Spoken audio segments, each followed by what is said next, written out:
Hey guys, welcome back to the channel. How is everyone doing today? Hopefully everybody is doing well. Sorry I have not put any content up, guys. I kind of just decided I was going to take a few days off from really doing any sort of content. I didn't really want to go out and spend money by doing out and about videos because I got some cool stuff coming in October. And there really just wasn't a whole lot to really do a video on. So I decided, you know what, I'm going to take a few days off. And I've been working a lot, so it just really wasn't a good week to really do videos. But I did get a chance when I came home from work. I'd watch some movies, and I did get a chance to watch 4K horror boutique movies that are fairly new to me. A couple of these were released within the last few months, and a couple of them were released within the last couple of weeks or so, or even last week. So I did get to watch those, and I just thought I'd go over the movies. I believe three out of the four of these were new, were first time, not new, but first time views for me. So that was kind of exciting. I thought I'd go over the movie a little bit, what I thought of it, and then go over the release a little bit, you know, the 4K transfer, what I thought of it, this and that, and thought that'd be kind of fun. So I figured let's fire up the camera, let's do a little video, and let's talk about some horror 4Ks that you might want to pick up for this Halloween season. First up, we will talk about the last one that I got in the mail. And this might be the newest release that came out, and it's from Scream Factory. And it's for John Carpenter's Village of the Damned on 4K. Now, this movie was a first-time watch for me.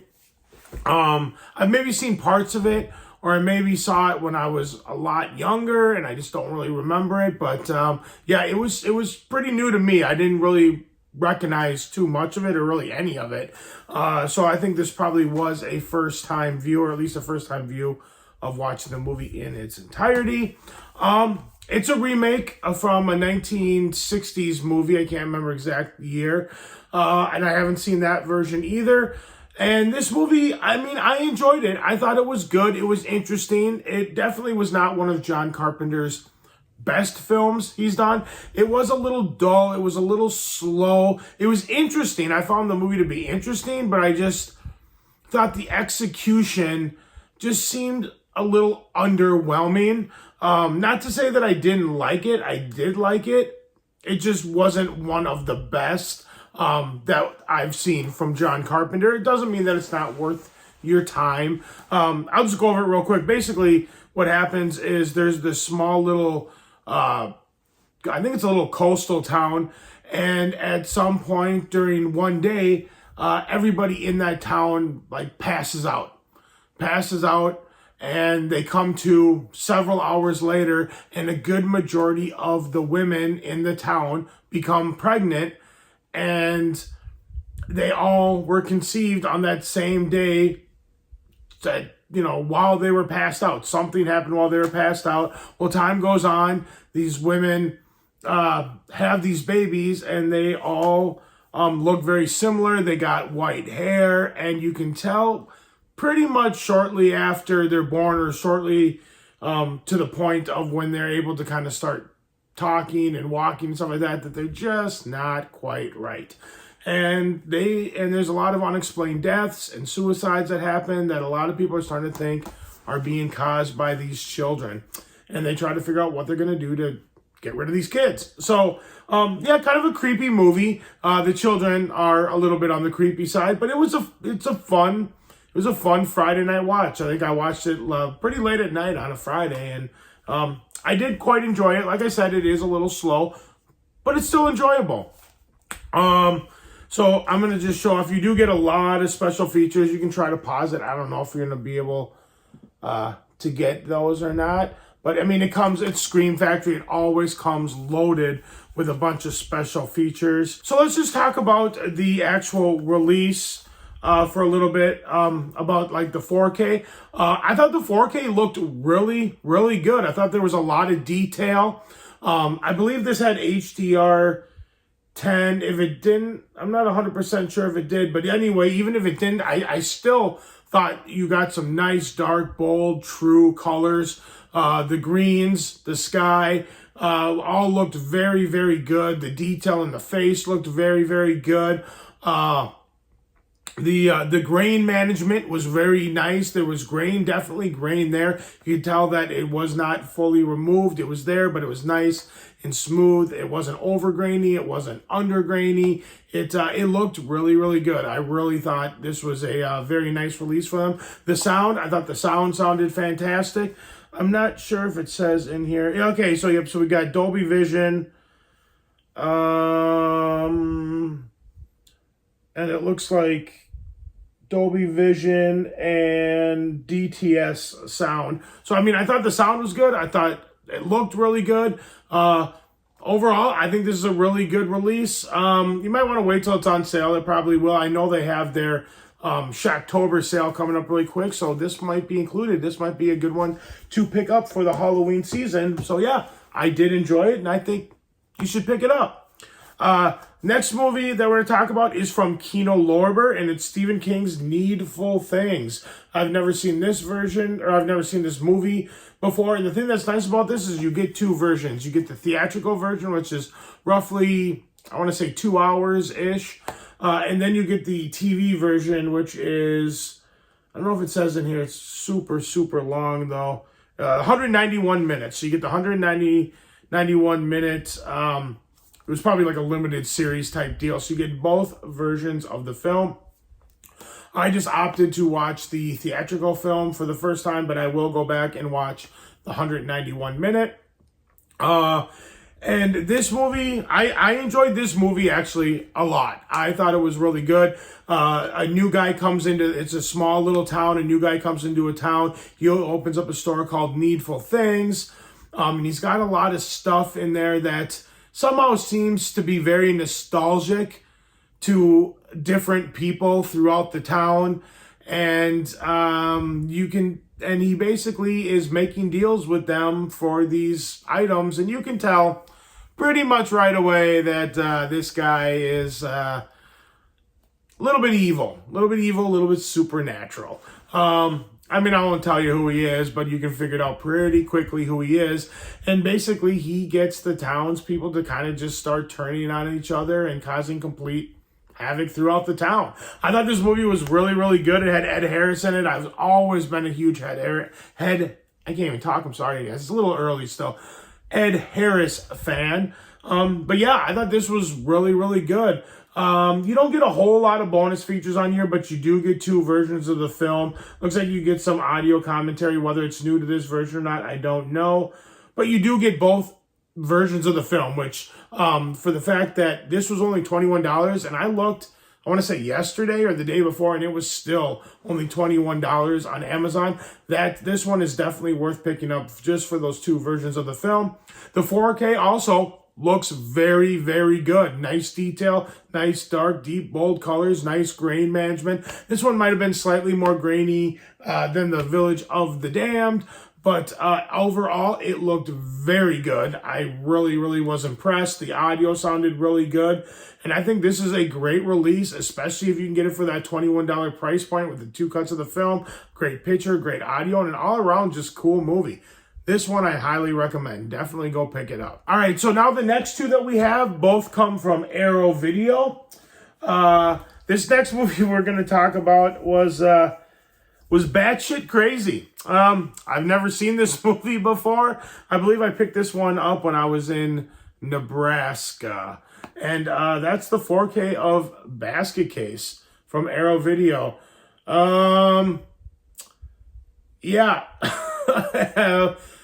This movie is out there, man. I'd never seen Basket Case. I didn't know what to expect. I wasn't really even 100% sure really what it was about. I didn't really delve too deep into it. I just kind of went in blind, and I'm glad I did, because you get a heck of a ride. This movie is definitely, I'm gonna tell you right now, this movie is definitely not for everyone. Basically. Yeah, okay, I'm going to give some spoilers here a little bit because I kind of want to go into detail what the movie is about. But, I mean, basically what it is there's a guy, he shows up in New York City, and he's got this basket. Well, inside this basket is his conjoined twin, or not twin brother, but like conjoined brother who got separated. They both got separated against their will many years earlier by some New York doctors, and they weren't too happy about it. So they show up in New York to go on a killing spree to go kill the doctors who separated them against their will. Like I said in the beginning, this movie is bad shit crazy. It is definitely not for everyone. It was made on a very, very low budget, and you can tell it was made on a very low budget. But at the same time, even though it is crazy, weird, and it's not for everyone, I really, really enjoyed it. Not everyone will, but I definitely did. And I know that there's a part 2 and a part 3, and I'm very curious to check those out. I kind of want to add those two to the collection. I believe Synapse put those out, or put out at least the second one. Yeah, it's an interesting movie. But as far as special features, here, like, this whole thing is all special features. So you get a crap ton of special features. I'm sure you couldn't read that, but just go online and look it up. You get a ton of special features. As far as 4K, out of all these 4Ks, this one's gonna definitely look the worst. And that's just what it is. It was made very cheaply. I'm not sure like what their sources were. But it's going to be extremely grainy. It's going to be by far the grainiest film on this list. The grain is very heavy. But for what they had and what they did, this is probably by far, I haven't seen any other versions of this movie. This is the first time I've seen it. This is probably the best the film has ever looked, I would guess. Because there are a few scenes where you can just you can just tell, even though it is grainy and kind of, you can tell it was just very cheaply made. Just a lot of the colors are very dark and bold. There is detail on the face, but it is, it's poor quality kind of, and it's grainy. So it's not going to show up nearly as well as some of these other movies I mentioned on here. But definitely the colors, you can see the dark boldness in a lot of the colors, and you can tell that the 4K definitely probably was a huge upgrade from Blu-ray or DVD especially. So like I said, but if you're going in thinking you're going to get this nice, pristine, gorgeous looking movie, it's not. It's just not. It's very grainy. But like I said, it's still, what are you going to do? You got to go with what they were working with. But like I said, it's probably still going to be the best copy of this movie you can probably purchase. The audio was fine. I didn't see any issues with the audio. Like I said, it was made very cheaply, so the audio was probably fairly cheaply. They had to work with what they had. But yeah, I would recommend it, but this would maybe be one I don't know. If you don't like exploring into new types of like oddball movies, especially horror oddball movies, this might be one that you maybe want to like try to stream or just watch for free before picking it up, because it's definitely, like I said, not going to be for everyone. So I really have a hard time recommending it to say, go see it. If you're very adventurous, especially when it comes to horror, then yeah, go pick it up, because you'll probably love it because it's so out there. But yeah, I liked it. I'm glad to have it in the collection now. All right, so let's move on to the last movie. I saved the best for last. This is also from Arrow Video. And I'll just get into it. That's the remake of Friday the 13th. I love that artwork. I think it's fantastic. This was a movie, I'll be honest with you, has grown on me. It took a while for me to really appreciate it and start to like it. The first couple of times I saw it, I wasn't a huge fan. It took a little bit of time for me to start to like it. And it's basically, it's just a remake of the first, but with Jason as the killer. It kind of is a Friday the 13th remake, but it kind of takes place after the events of what the first film would have been. So it's almost, if you think about it, kind of more of a remake of like part 2, because Jason's actually the killer in this one. But yeah, every time I watch it, I enjoy it more and more. And I do have it on the Blu-ray and the Scream Factory Friday the 13th collection box set. But I got to tell you, this 4K is outstanding. This 4K looks so good.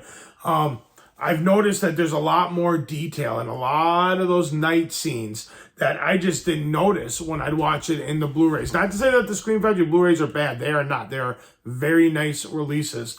But this was something else, man. This just looked absolutely amazing. The daytime scenes look gorgeous. The nighttime scenes look gorgeous. The detail, the dark, bold colors, great grain management. Audio is very good. But yeah, this is a great release. I can't recommend this one enough. It's a fun movie. Like I said, it took some time for me to get used to it. Or not really used to it, but to have it grow on me. And it definitely has now. I really enjoy it. It would be a lot higher on my list than it was a few years ago, that's for sure. And this release is just outstanding. And I just realized that it's got the lake in the background in his eye. I never noticed that. I can't believe I missed that. But yeah, this is great artwork. You should get it now to get this really cool slipcover, because underneath you just get, the standard, which is fine, but this new artwork is outstanding. But yeah, I definitely cannot recommend this release enough. I mean, from the visuals to the audio to the special features. And you get the theatrical cut. You also get the killer cut. But yeah, this is an all-around fantastic release, and probably the one that I recommend the most out of these four that we just talked about. I'm glad to have it, and I might even watch it again one more time before this Halloween season is over. Yeah, definitely pick it up. It's a very good release. The only one in this stack, like I said, that I can't 100% fully recommend would be Basket Case, just because it is so odd and out there, which might intrigue some of you to just go out and get it anyway, because it is so out there. But yeah, guys, that's it. That's all I got for you. If you like this video, give it a big thumbs up. Let me know you guys like what I'm doing. Like, share, comment, subscribe, all that fun stuff. And I will see you guys in the next video. And let me know in the comment section below. Do you have any of these movies? What do you think of them? What do you think of the 4K transfers? Because, yep, every single one of these that we talked about here was 4K. Let me know in the comment section below, guys. I love talking about this stuff. And I'll see you guys in the next video. And thank you for still sticking with me and watching, even though I'm kind of all over the place with when content comes out. I'm going to try to tighten that up, guys. Try to get a little more on a schedule for that stuff. But thank you so much for watching. You guys are amazing as always. I'll see you in the next video. Take care. Bye.